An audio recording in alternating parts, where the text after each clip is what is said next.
ஒன்றியத்தில் இருக்கக்கூடிய நாட்டை ஆள்றவங்களுக்கு இரக்க உணர்வுக்கு பதிலா வெறுப்பு உணர்வு தான் அதிகமா இருக்கு.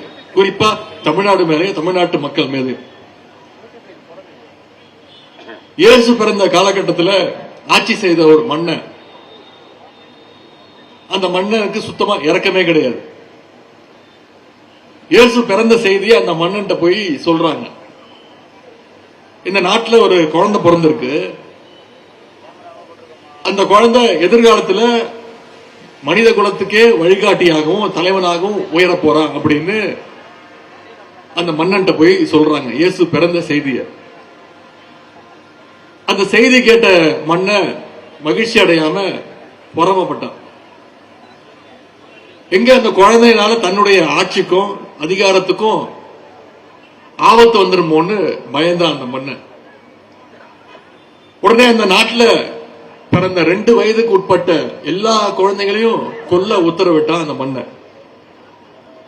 தன்னுடைய ஆட்சி அதிகாரத்தை காப்பாத்திக்க எந்த எல்லைக்கும் போகக்கூடியவனா அந்த மன்னன் இருந்தான். அந்த மன்னனுக்கு இருந்த பயம் மாதிரி இன்னைக்கு இந்திய ஒன்றியத்தை ஆண்டு கொண்டிருக்கக்கூடிய ஆட்சியாளர்களுக்கு நம்முடைய தமிழ்நாடு மேலேயும் தமிழ்நாட்டு மக்கள் மேலேயும் ஒரு பயம் இருக்கு.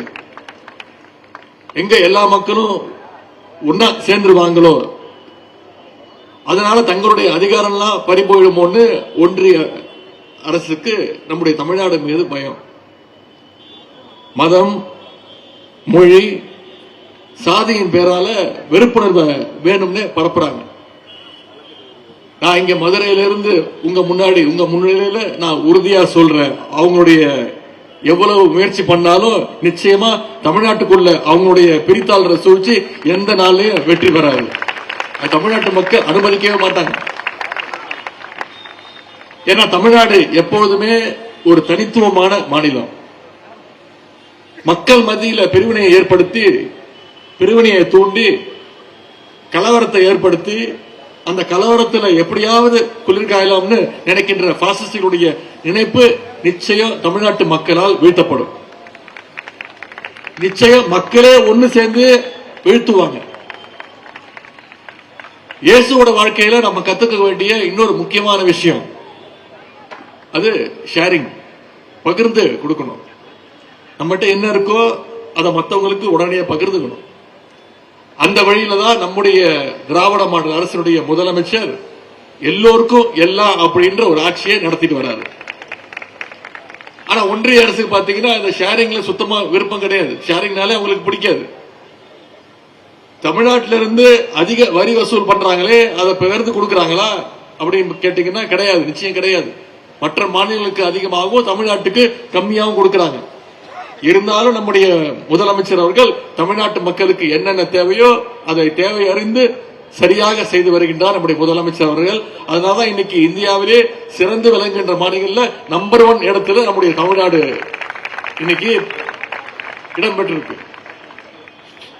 பாசிஸ்டுகள் எவ்வளவு கொடுமைகளை செஞ்சாலும் அதையெல்லாம் தாங்கிக் கொண்டு தமிழ்நாட்டுடைய தனித்தன்மையை, மத சார்பின்மையை நம்முடைய திராவிட முன்னேற்ற கழகமா இருந்தாலும் சரி, நம்முடைய திராவிட மாடல் அரசாக இருந்தாலும் சரி, நிச்சயம் காப்பாற்றுவோம், எந்த நேரத்திலையும் காப்பாற்றுன்ற உறுதியை இங்கே நான் உங்ககிட்ட அளிக்கின்றேன். சிறுபான்மை மக்களுக்கும் கழகத்திற்குமான பந்தம் இன்னைக்கு நேற்று உருவான பந்தம் கிடையாது. நமக்குள்ள இருக்கக்கூடிய உறவு கொள்கை உறவு. அதை எப்படிப்பட்டவங்க யாரா இருந்தாலும் நிச்சயம் பிரிக்க முடியாத உறவு. திராவிட முன்னேற்ற கழகம் கிறிஸ்தவ மக்களுக்கும் இஸ்லாமியர்களுக்கு உட்பட்ட அனைத்து சிறுபான்மையின் மக்களுக்கும் என்னைக்குமே ஒரு பாதுகாப்பு அரணாக தான் திகழ்ந்திருக்கு. இன்னைக்கு கிறிஸ்துமஸை கொண்டாட, கிறிஸ்துமஸ் வாழ்த்துக்களை பகிர்ந்து கொள்ள நான் இன்னைக்கு உங்களை சந்திக்கிறதுக்கு இங்க வந்திருக்கேன். அதே மாதிரி ரம்ஜான் வந்துச்சுன்னா நீங்களும் நானும் இஸ்லாமிய சகோதரர்களை சந்திச்சு நம்முடைய வாழ்த்துக்களை பரிமாறிக்கொள்வோம். தமிழர்கள் அப்படின்ற உணர்வோடு பொங்கல் விழாவையோ நாம் அத்தனை பேர் சேர்ந்து ஒன்னா கொண்டாடுவோம். இதுதான் தமிழ்நாடு. இதுதான் தமிழ்நாட்டு மக்களுடைய ஒற்றுமை. இந்த சகோதரத்துவம், சமத்துவம், சமூக நீதி, மதச்சார்பின்மை ஆகியவைதான் நம்முடைய தமிழ்நாட்டுடைய அடையாளங்கள். ஆகவே வந்திருக்கக்கூடிய கிறிஸ்தவ பெருமக்கள் உங்களை எல்லாம் நான் கேட்டுக்கொள்வது, வெறுப்பு பிரச்சாரங்களை புறந்தள்ளி பொய் பிரச்சாரங்களை தவிர்த்து பிளவு வாதங்களை எல்லாம் ஒதுக்கி வச்சுட்டு நம்முடைய தமிழ் மக்கள் நாம் அத்தனை பேரும் ஒரே அணியில நாம் திரள வேண்டும்.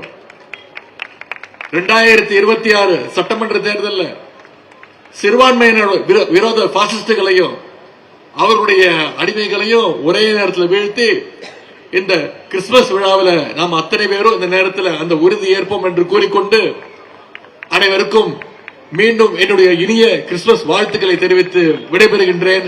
நன்றி, வணக்கம்.